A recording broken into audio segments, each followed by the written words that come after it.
դուք ասում եք, որ մինչև ընտրությունները հայեցակարգը պատրաստ է։ Հայեցակարգը տեքստը։ Այս պահին ինչ ձևաչափով են քննարկումները, խորհրդով է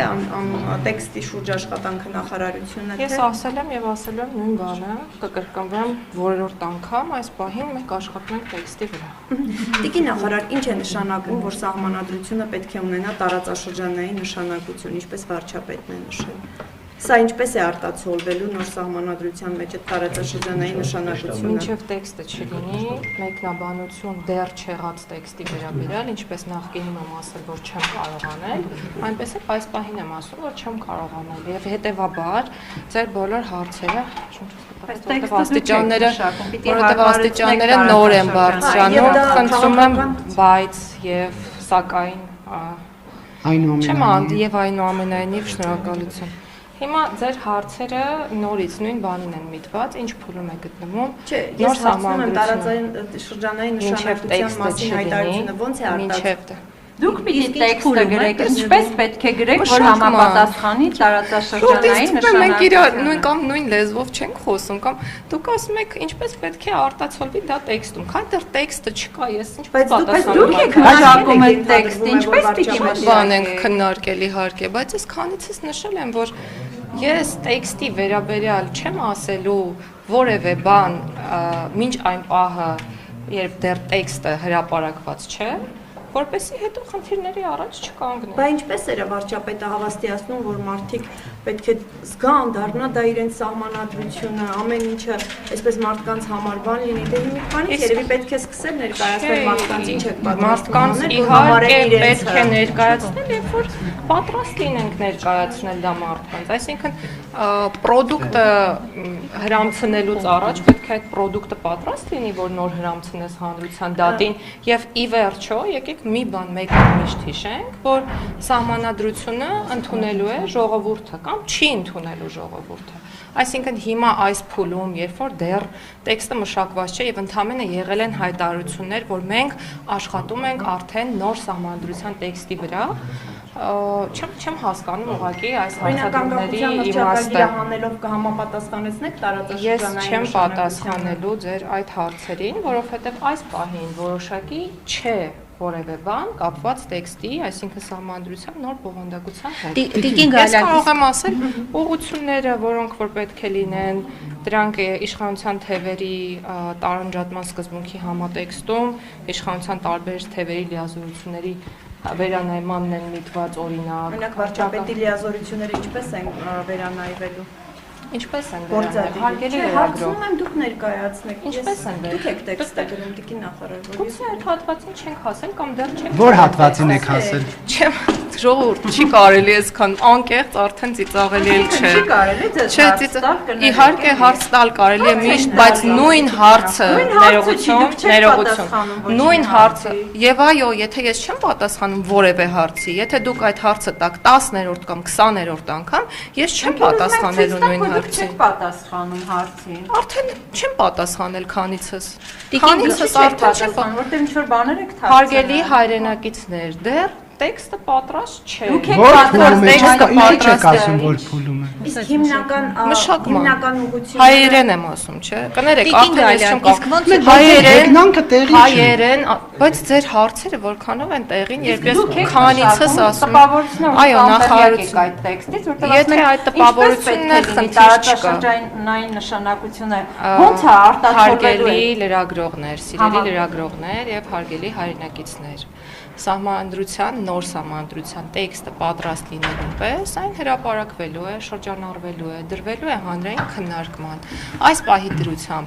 դեռ պատրաստի պրոդուկտ չունենք, որպեսզի ես բացատրեմ, թե ինչի մասին է խոսքը։ Երբ կլինի պատրաստի պրոդուկտը, միանշանակ բազմաթիվ մասին, որ հայտարարություն է արել։ Տիկին Գալյան, դուք Հայաստանի Հանրապետության արդարադատության նախարարն եք, ճիշտ է։ Դուք ո՞նց եք պատրաստվում գրել սահմանադրություն, որը տարածաշրջանի շահերը կներառի։ Այսինքն դուք մաքսիմում կարող եք գրել սահմանադրություն, որ ներառի Հայաստանի Հանրապետության շահերը։ Ուզում եք հասկանանք տարածաշրջանային, որ ասում եք, ինչ է դա նշանակում։ տարածաշրջանային սահմանադրություն։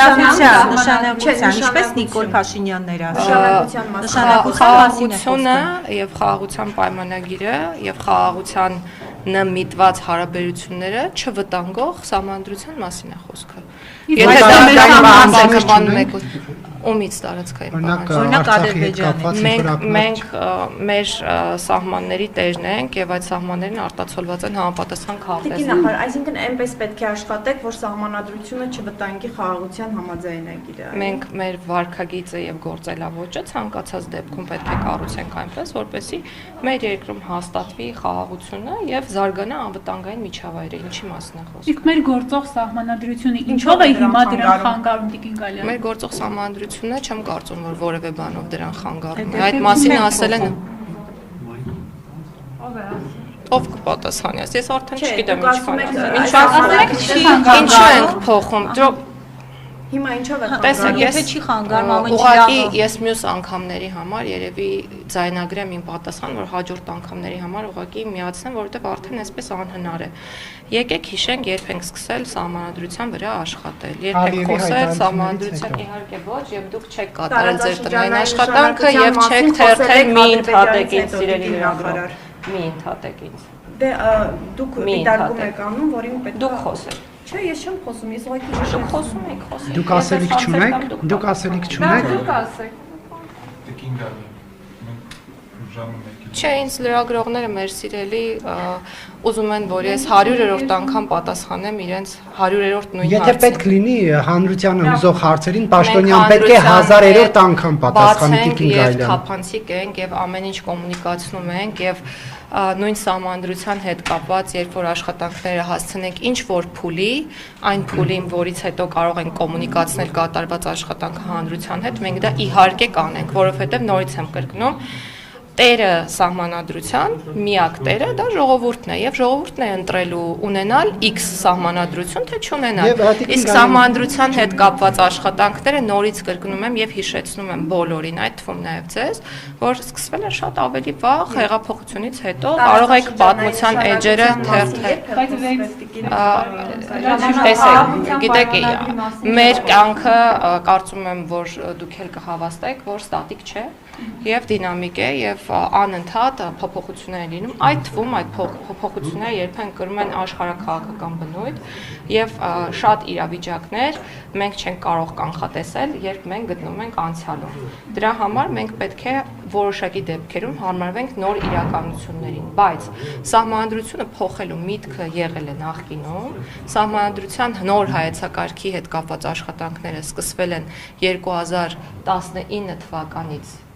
չեմ սխալվում, ուզում եմ ասել, եթե չեմ սխալվում, չէ, վստահաբար 2019 թվականին արդեն հայեցակարգային մոտեցումների մշակված էին, եւ մեր խնդիրն է ունենալ այնպիսի սահմանադրություն,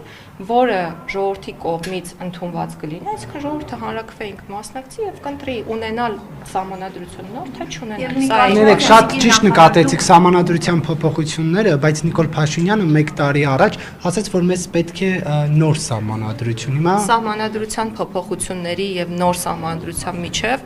էական տարբերությունն այն է, որ նոր սահմանադրության պարագայում կարող է փոխվել ոչ թե ծավալի առումով մեծաքանակ ինչ որ նորմերի խումբ, այլ բովանդակային առումով կոնկրետ բան կարող է փոխվել։ Օրինակ, եթե մենք շատ ենք փոխում լիազորությունների շրջանակը, օրինակ այդ հավասարակշռումների եւ զսպումների մեխանիզմի համատեքստում, մենք կարող ենք ընտրել գնալ նոր սահմանադրություն ունենալու ճանապարհով եւ կարող ենք ընտրել ունենալ փոփոխություններ լայն ծավալով, որը որ իրականացվեց անցած անգամ, բայց փաստացի մենք ունեցանք նոր սահմանադրություն եւ այս հարցի հետ կապված Վենետիկի հանձնաժողովն էլ դիրքորոշում ունի, թե որ դեպքում է նպատակահարմար փոփոխել սահմանադրությունը եւ որ դեպքում է նպատակահարմար ընդունել նոր սահմանադրություն։ Իսկ անփոփոխելի դրույթները կարող են անփոփոխելի դրույթների բովանդակությունը դրա մասն եմ բազմիցս խոսել, ըստ էության անփոփոխելի դրույթների իմաստը փոփոխման ենթակա չի։ Այսինքն դրանք նոր սահմանադրություն Իմաստային առումով անփոփոխելի դրույթները չպետք է փոփոխության ենթարկվեն։ Իսկ նախաբանի փոփոխություն դեռ քննարկման փուլում է։ Քննարկում եք նախաբանը փոխել թե ոչ։ Մենք քննարկում ենք ամբողջությամբ նոր համանդրություն գրելու հարցը եւ մշակում ենք տեքստ, իհարկե բոլոր հարցերի հետ կապված պետք է մնան քննարկումներ հասկանալու համար թե ինչն եք փոխում։ Այլակերպ չեք փոխի որևէ բան։ Եվ դուք ասացիք, բայց կիսատ մնաց, ի վերջո ինչով է գործողը խանգարում տարածաշրջանային նշանակությունը, այն որ գործողը մեր ընկալմամբ եւ մեր պետական մարմինների մեկնաբանությամբ, այդ թվում Սահմանադրական դատարանի մեկնաբանությամբ չի կարող խանգարել խաղաղության գործընթացին, դա փաստ է, այսինքն մեր դիրքորոշումը նաև միջազգային հարաբերություններում դա է։